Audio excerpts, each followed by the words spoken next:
are in a very precarious position in this country. We need a political change, but we also need the resolve to resist. Hey, thanks for watching our live stream. I'm the host, David Krayden. In the meantime, have a look at some of these clips and take the opportunity, please, to like this broadcast, ring the bell, or subscribe. And we're stepping up in every way we can because we know that Russia must win this war. That Ukraine must win this war. But freedom is something you earn every day. I don't know that the government currently has fiscal anchors. Your home is your castle. We're calling on the government to introduce and immediately pass the Stand on Guard law. But we also need to resolve to resist.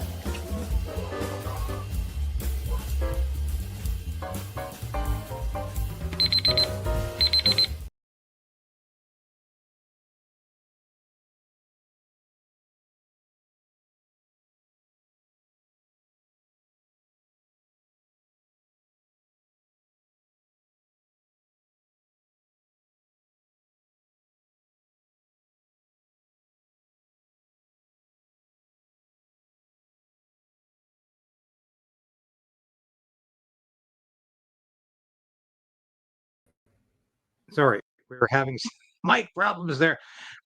We'll be back in a minute to introduce the Honorable Gerry Ritz, former Minister of Agriculture. And I think, Gerry had his issues during the time. He was Ag Minister for 8 years under Prime Minister Stephen Harper. And I think a lot of people think it couldn't get any better than in terms of what Gerry did. But we'll be back in a minute to examine exactly how Gerry feels about the current Ag Health Minister crisis with the ostrich farm, Universal Ostrich Farms, actually plural, in Edgewood, BC. So thanks for watching. We'll be right back. The Prime Minister lied and his minions continue to... Your home is your castle. We're calling on the government to introduce and immediately pass the Stand on Guard law. But we also need the resolve to resist.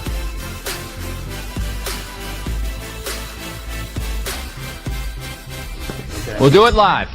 Okay. No. We'll do it live! I'll write it and we'll do it live!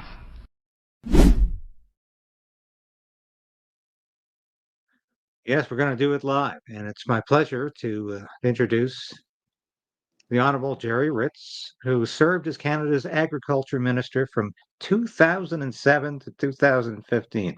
And it's funny, Gerry, I was thinking, but before we get into the guts of the program here, I was thinking, you served for 8 years under Stephen Harper. And of course, there was your predecessor in the Krayden years was basically there for the whole term of Jean Chrétien's administration. And I used to say at the time, because you remember, I worked for Art Hanger for a couple of those years, the Krayden years, and we used to always go to the ag meetings. And I'd say, hasn't this guy always been the ag minister? It's like he's always been there. And I don't think it's because Jean Chrétien necessarily placed much faith in him, but because he just thought, well, we'll put somebody in agriculture and we'll see what happens. And when you became ag minister in 2007, I think a lot of people thought, finally, we've got an ag minister who understands not only agriculture, but Western Canada, because you were from Saskatchewan, you represented Battleford. And of course, we go back a long way because I was working on the Hill from 1999 onwards. I can't remember when I left, but I was reminded the other day that you were an ostrich farmer at one time in your life. And I think you're the perfect person to talk to, not just in terms of what's going on in Edgewood, BC right now with the Universal Ostrich Farms and how you think the current Carney government is dealing with that, but you've had personal experience dealing with raising and caring for ostriches. So before we get into the guts of it all, but what do you think of what's going on in Edgewood, BC right now with Universal Ostrich Farms? Well, I think it's become a debacle. The world is watching, and there's no accountability for anything that's being done out there.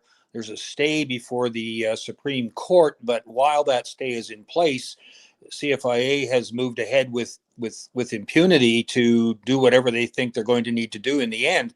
And I think that's just morally and ethically wrong. They can only operate with the sanction of the minister of the day. That's Heath MacDonald now. Their mandate, their budget are all signed off by him on a case-by-case basis. And in this case, they've gone way beyond any kind of budget capacity. They're outspending anything I've ever seen them try to do. They do move at a snail's pace generally, and that led to my comment about death by 1,000 cuts when we were trying to round up the cold cuts that were tainted way back when. And, in chastising them, they didn't move any faster, but they did start to take it seriously that we needed to get on top of these issues. This one, they've gone sideways again, and no one is calling them to task. There's a number of people on social media, no one in the mainstream other than This Hour is 22 Minutes did a skit the other day, which I found was completely tasteless and offside. Well, that's what they do. But at the end of the day, they're a science-based organization, and I don't see any science here. They have an opportunity to test the birds, and they refuse to do that. It's a $100,000 bill, which has been covered by guys like Brett Wilson saying he'll pay it, just get it done. And I don't understand why they would not take the opportunity to further the science behind if this is avian flu, and I doubt it very much because ostrich are not a poultry species by any stretch. They're a separate entity completely. So this is an opportunity that they're completely blowing by simply focusing on destruction of this herd. Wow, I didn't quite expect that amount of truth in your first statement, and not that you're not always truthful, but you didn't even hesitate to point out the mendacity of the CFIA here. And do you think the Canadian Food Inspection Agency is off the rails? I mean, entirely? Are they a rogue government agency, or are they just following orders from the Carney government here? Well, I think a little bit of both. Human nature tends to let you run wild if no one's looking over your shoulder. My mother and father disciplined me along those lines for years to turn me into the person I am today. But in this case, I don't see anybody looking over their shoulder. If Heath MacDonald had any kind of comprehension about what's happening out here, he'd be asking for briefings. I know John Barlow and I have discussed these issues. Scott Anderson has done a great job on the ground out there, and they're constantly asking for briefings as to why, what, how, who, what, where are we going, and cannot get any kind of answers.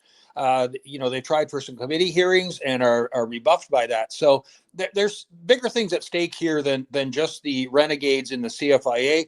I also look at the RCMP being involved as part of this.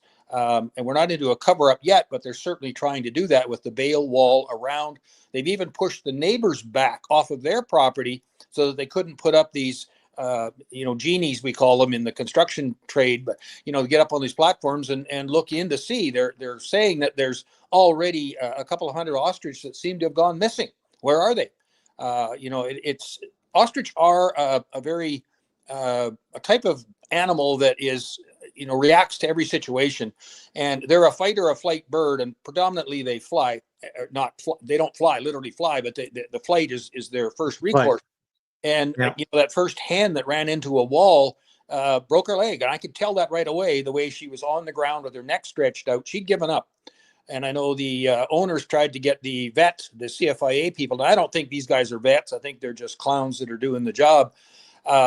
But they gave him the intubation tube and so on. And to do that in an ostrich is very precise. The two tubes, the esophagus, if you will, and the breathing tube are side by side just below in their throat. You've got to get that tube in the right one off the hop, because that bird's jumping and moving, and these birds can weigh, we had roosters that were north of 400 pounds. You're not going to hold them down. So you've got to get the tube in the right spot or you drown the bird. And apparently they did nothing, and that bird did pass away on her own. And that's just tragic to see that type of thing happening. I cannot for the life of me understand why SPCA aren't screaming, a lot more pushback than we're seeing. Certainly they're continuing to move ahead full steam, even while Supreme Court decides whether they have decided to hear it, I understand, but at the end of the day, there'll be nothing left to hear by the time they get there. Well, that's exactly my concern, Gerry. And Katie Pasitne, the spokeswoman for the farm, who I've been liaising with now for 5 months on this story, she went down to the RCMP headquarters yesterday, I think in Kelowna, to talk about this and say, we want to bring a charge against the RCMP for not we want to bring a charge against the CFIA for willful neglect, for animal cruelty. Yep. They have documented this, and I just want to show. Need to know what these bids are doing. Why are there so many?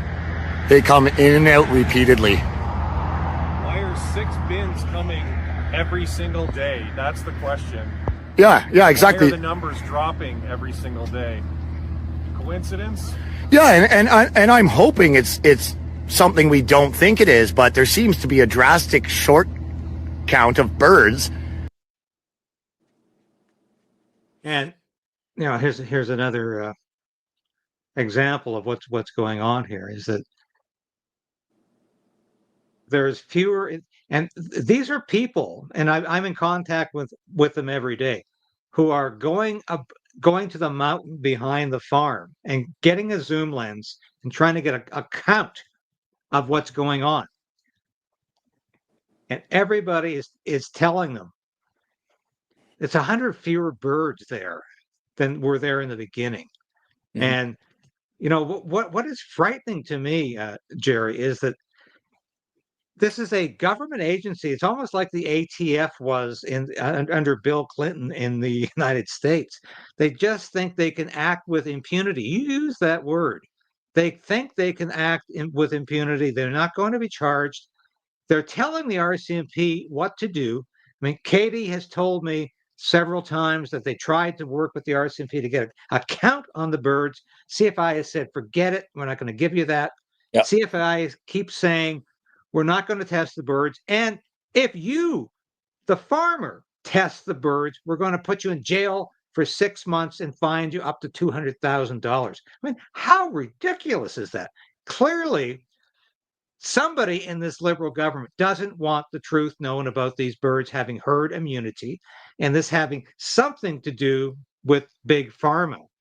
What do you think about that? Well, I'm not a conspiracy theorist, but I mean, when the chips start to fall on one side of the table, you really have to be conscious of where they're piling up. And in this case, there's a lot of unanswered questions. I just don't understand how this has gotten as far as it has without some of those things being addressed. Why are they refusing to test these birds? I can't for the life of me understand where $100,000 cost at that time was 400 birds. Now there's less. Why that would be an impediment when there's probably spending that per day with everything they're doing.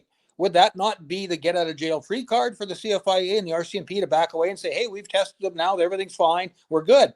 We have no trade internationally with ostrich. That was the first line of defense, saying, oh, it's going to affect our poultry trade. No, these aren't poultry, and we don't export, as far as I understand, we don't export any live ostrich anymore. So it's going out as hides and meat and eggs possibly and so on, but there's no crossover with any of that product. And they've admitted that. So why they won't test baffles the crap out of me. And that's where, as minister, Heath MacDonald should step in and say, just get it done. It takes, a few minutes per bird. They've already got the system to line them up and run them through.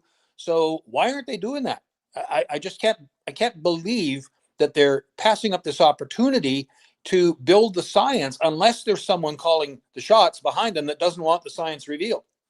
Well, I would have to say the same thing because, Robert F. Kennedy Jr., the Health and Human Services Secretary under the Trump administration, has said, why aren't you testing these birds? This could be a boon to humanity to find out what's going on here. But clearly, they're dead set against that. They want to kill these birds. And you mentioned the finances, and we shared these slides with you the other day. Mm-hmm. And this is becoming, I believe, and you remember a lot of boondoggles from the Chrétien years, where they spent millions of dollars advancing absolutely nothing. So we're looking at this, and I I looked at these files. I put an access and information request in to find out exactly how much money this is consuming from the Canadian taxpayer to keep the RCMP on site. They started with 120 RCMP officers on 20. For what? To guard the ostriches or to terrorize the family? 120 cops would terrorize me, I'll tell you that. But they kept there's at least 40 officers on the scene every day, plus an unknown number of CFIA agents. I call them goons, who are there every day chasing the ostriches. Now they're trying to lead them into the slaughter pen because they're anticipating they're going to get the go ahead every day, even as they continue, I believe, and I'm not putting words in your mouth, but I believe they're continuing to kill these ostriches every day through neglect and through cruelty and through whatever means they can find. But here's the kicker, for me, is that what does this add up to? At least at this point, today, after day 26 of a federal government occupying a private farm, 1.83 million to 1.614 million to date, because they're paying these people to stay there and terrorize the farm. And I believe, in the absence of a Supreme Court, and I have to show people this again. Supreme Court said, this is over 2 weeks ago now, stay the execution, stop any plans to do this. The ostriches are in your custody, which to me, custody means, if you're given custody of your children, it means you look after them, you care and feed them. This CFIA is not caring and feeding for these children, these ostriches. And they're doing nothing except maltreating them. And I just find this absolutely outrageous. Well, custody also imbibes the situation where you're liable if they're not healthy and happy and so on. So they're not. These birds are under stress. You can tell that just by watching them, having raised them and so on. What I find more than passing strange is how they push the neighbors back as well to try and get those sight lines completely covered off. They've got a no-fly zone, so no drones can go up and check on it. And that goes way beyond securing any site that I've ever seen other than a war zone to this. The other thing that I can't understand is when CFIA do come in and take charge of, and we did this with BSE and CWD, you have to put a value on the animals that you're going to be working with or possibly putting down. And we did. And it was an agreement between the farmer themselves and the CFIA and of course the minister, because I had to sign off on spending that money. There has to be a value put on these birds. And I've never seen anything along that line. And that needs to have been done before any of this started. If they were thinking of putting these birds down, there has to be a value set on them that is agreed to by the farmer. And that's fundamental in these types of things. So there's an agreement that in the best interest of, you do get paid and you can start over again. But you don't just start over an ostrich herd. It's like any cattle herd or whatever. The genetics are built up over multiple years. And they've done that with this farm. We had maybe 100 ostrich. These guys are talking 400. I haven't seen any young running around. I know they did have some deaths on the farm way back. There were 2 birds that CFIA tested, as I understand it, back in January, but they were days dead when they finally tested them. And of course, those tests are notoriously false positives and so on. So I'm not sure how this led to this juncture. There's got to be, and as I said, I'm not a conspiracy theorist, but there's got to have been levers pulled a lot higher up than just our government. This is abuse by our government, but somebody has actually put them up to it. I know in the case of CWD and elk and so on, like the farm that we had here, CFIA got carried away with putting animals down. That was their first and only recourse, to the point where we finally got back to 20 animals held on an isolated quarter by one of the original elk breeders in this part of the world. So I insisted that CFIA use that as a science-based test zone. The farmers continue to feed and care for the elk, but CFIA could go in and test them anytime they wanted and make sure that the numbers were there, the fences weren't breached. And that ended the CWD the decade of chasing down animals that had started with BSE and so on. And we do, as a trading nation, have to be cautious and careful that there are global regulations, but I have never ever seen a global regulation on ostrich. Well, it's interesting you should say that because, of course, the CFIA is justifying all of this on the fact they're following a United Nations World Health Organization We all know dictate. the efficacy of the United Nations. I mean, it's just Yeah. debacle after cluster. So I would not put a lot of strength in that. But it's interesting, Gerry, because the Trump administration is saying the stamping out policy is stupid.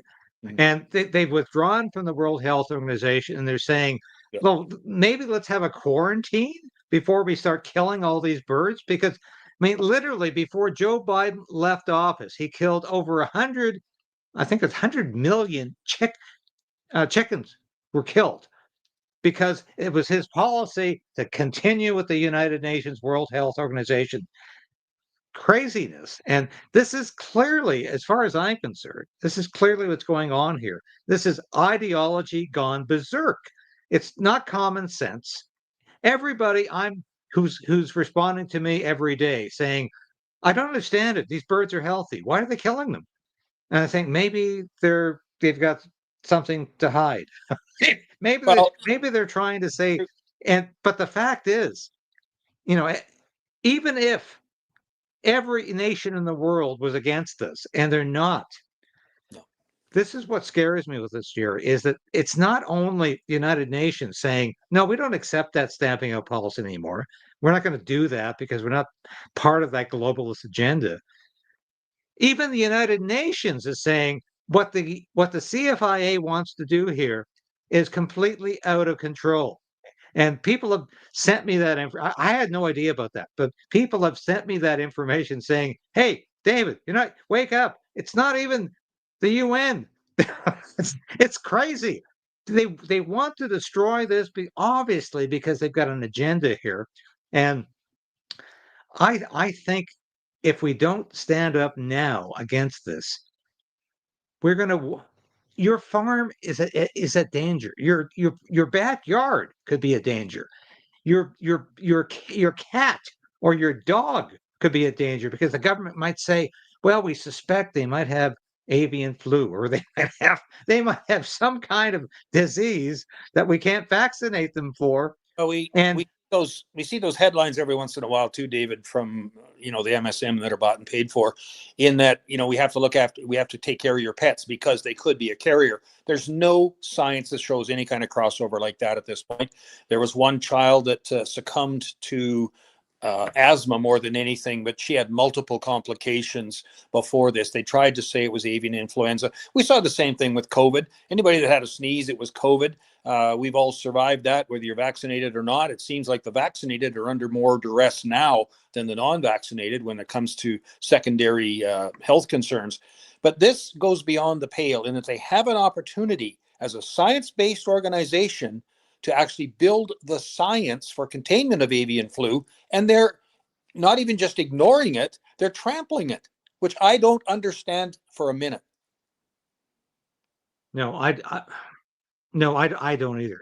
If you were agriculture minister today, would you charge the CFIA or see that the CFIA was charged with animal cruelty, given the evidence that's out there? Well, I'll tell you what, the first thing to get their attention is cut their budget. You pull the president in and read him the riot act and say, if this isn't fixed by tomorrow, you're down the road.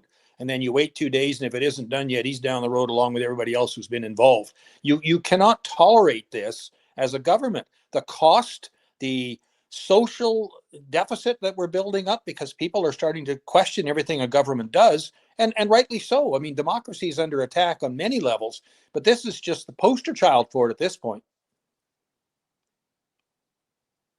Yeah, it seems to be a poster child for globalist intervention. And that's, the more I look into this, the more I see that this has nothing to do with Canadian law. This has nothing to do, even at times, with United Nations law. Well, It's like our largest trading partner says we're doing this all wrong. That should send you a fairly good signal. Exactly. And I was so impressed with official opposition leader Pierre Poilievre yesterday when he talked about the RCMP. Mhm. And I was very surprised. I have to tell you that because, over the years, I have been a stalwart conservative in terms of ideology. Sometimes I criticize the party for things they do. Yep, rightly so. I don't think I ever criticized you because one time we were sitting in a committee meeting, Gerry, and you said you can accuse David Krayden of being many things, but never a liberal. True. But Did you get the I was tattoo? I no, I never got the tattoo. I was very impressed with Pierre Pauli of calling out Yeah. the RCMP finally, because I got I'll tell you this, and I got an email, a text message yesterday from somebody on the site, and there's virtually nobody left at that site right now from the media. Yeah. And this is why I'm wondering maybe I should go out myself because there's nobody left from the media.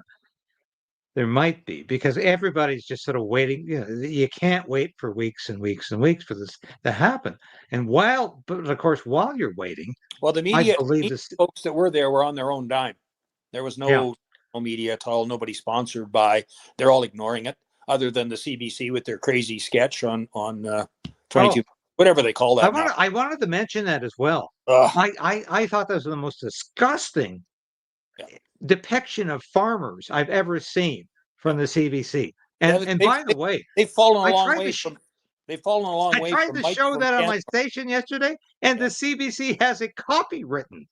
The CBC, a government agency, a Yeah. government corporation, is getting copywritten over that. I can't believe that because I said this is the most outrageous I've seen.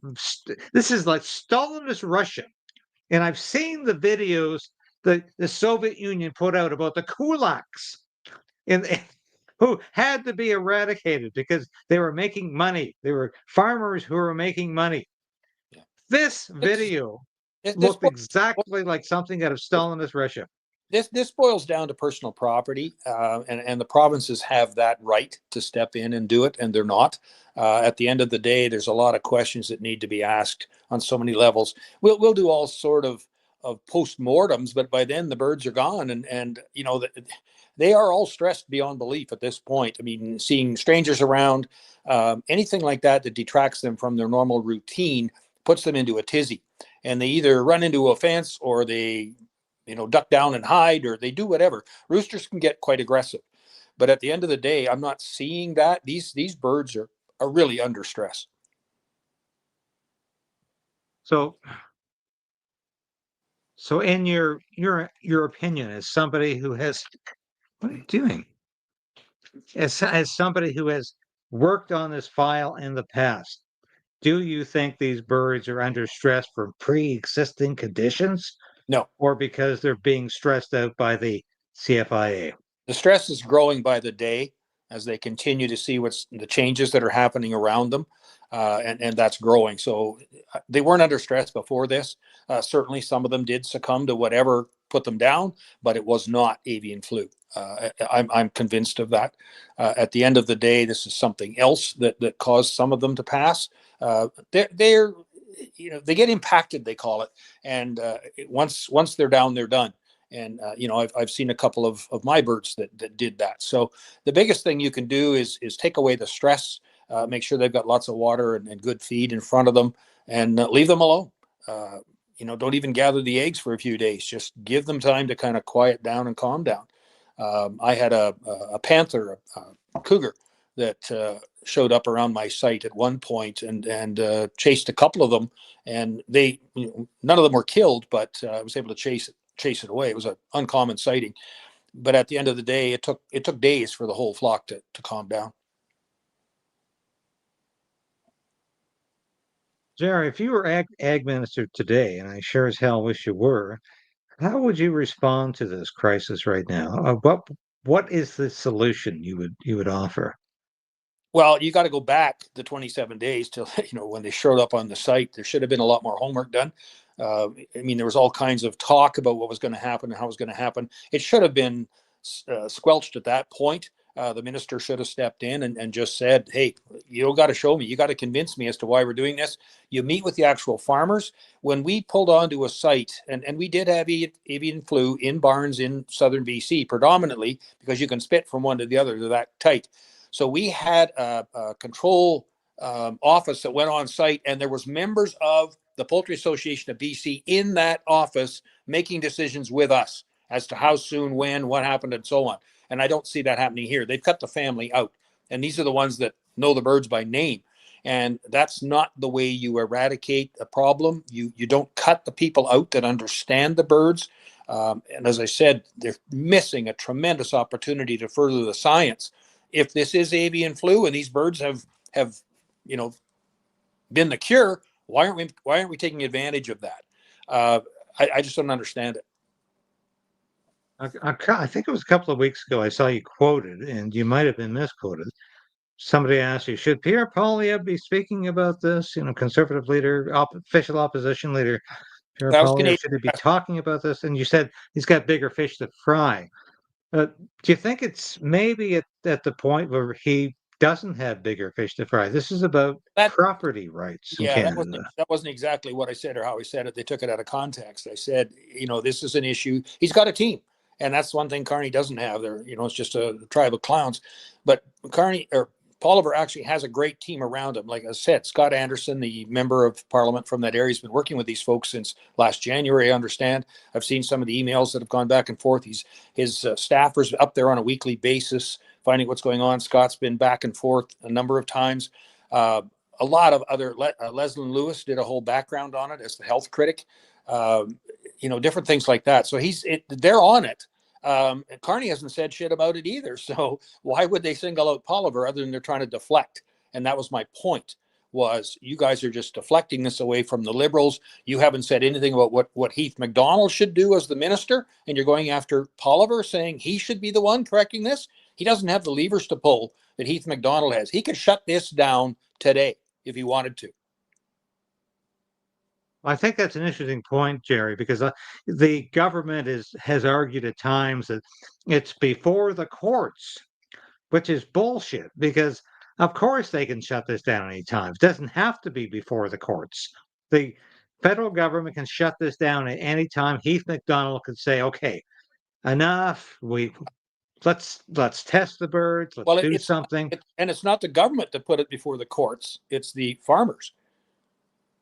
So the government could say, hey, we can fix this. We don't need to take the court's time to resolve this. We can fix this today. Sit down, have a roundtable, figure out what you're going to do going forward. You could isolate these animals. You could use this as a quarantine site, as we did with that last grouping of elk, and learn from it.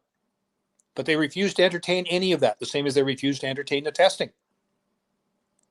Well, that's exactly it. I want to show you this brief clip here of.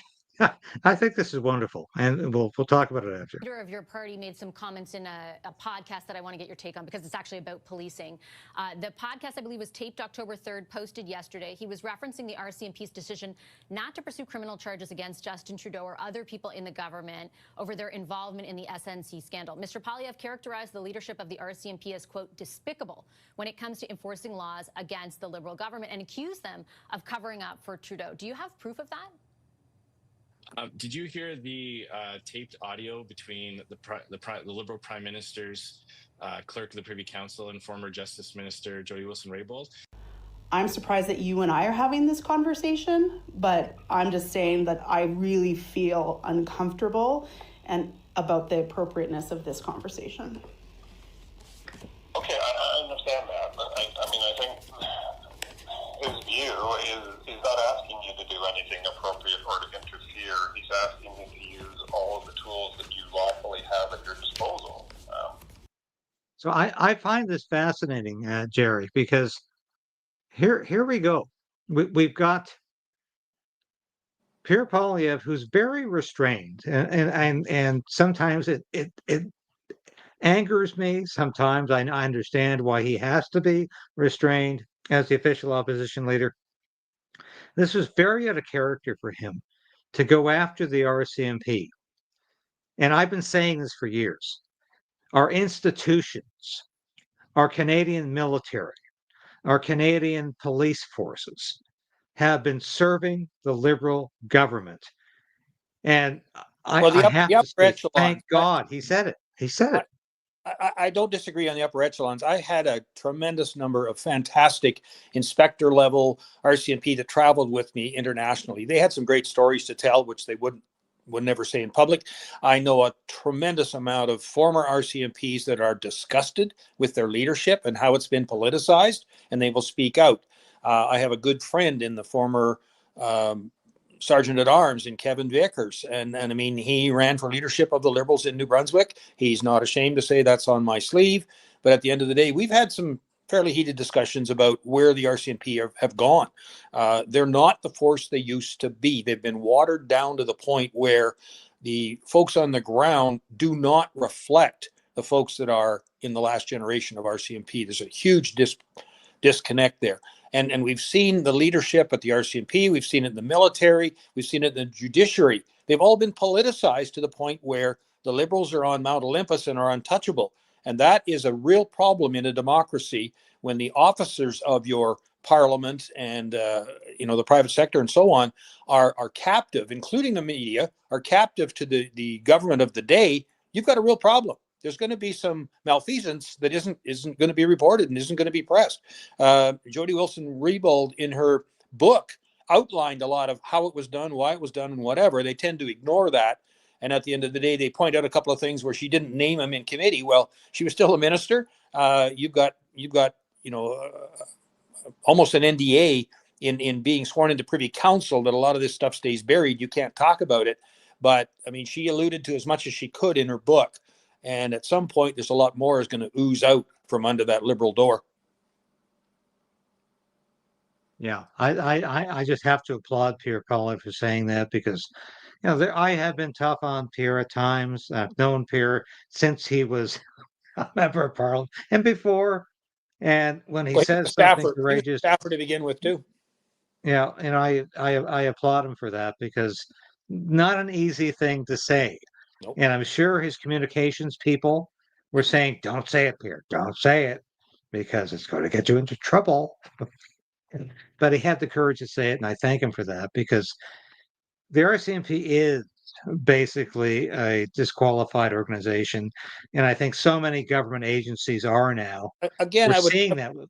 I would Go ahead. I would debate you on that, David, in that, yeah, at the upper echelons, absolutely, they've been captive to the Liberal Party. But the folks out on the ground are just as disgusted by a lot of this as we are. The gun grab and all of that, they don't want to take part in any of that. They're members of a community as well. They know these people on a personal basis. Their kids play hockey with our kids, all of that type of thing. They're regular members of society, and they're disgusted by what's happening at the top. Well, actually, I wouldn't disagree with you there either. It's a lot like union. It's a lot like union, rank and file and their leadership. Nobody agreed with Krayden, and look where he is now. Probably on his way. I would say, yeah, 100%, Gerry. I'm not suggesting every RCMP officer is part of this, but clearly at the upper echelons, there's something going on here with politicizing the force, and I spent 13 years in the military. It's not the military I used to know. No. Basically, people were walking around looking like they're not in the military. I'll put it that way. And this has all come from the top down. And the people who talk to me, who say, I'm ex-military like you, Dave. I was there too. I can't stand this anymore. Yeah. I'm saying, well, we need a new government to clean house. And I think that's hopefully what's coming. It's gonna be a big job. You got to, it's that elephant. You got to eat it one bite at a time. The problem is, in order to make the changes, it's going to get a little bit worse before it gets better, and that's when you start to lose Canadians. And the media is going to play up the fact that, oh my God, this happened and that happened, rather than saying this is the means to an end. And Poilievre's got to be honest with Canadians, saying it's going to hurt a little more before it gets better. But in order to get better, we can't keep doing what we're doing. Preston Manning's famous quote: "If you're going to fill in a hole, you got to stop digging." That's that is absolutely fascinating because Preston Manning, who I met and knew when I worked in Parliament Hill, I used to always say, the only politician I ever met who spoke in paragraphs, not sentences. I have nothing but respect for President Manning. Thought he was a great political leader. But I'll leave it with this, Gerry, and thank you so much for joining me today. And the story is not done. I'll be talking to Katie at the farm later. And I tell people this every day. I'm not objective about the story at all, any more than I was objective about the Freedom Convoy. I think this is about whether you love freedom or hate freedom. I think this is about whether you love private property or reject it.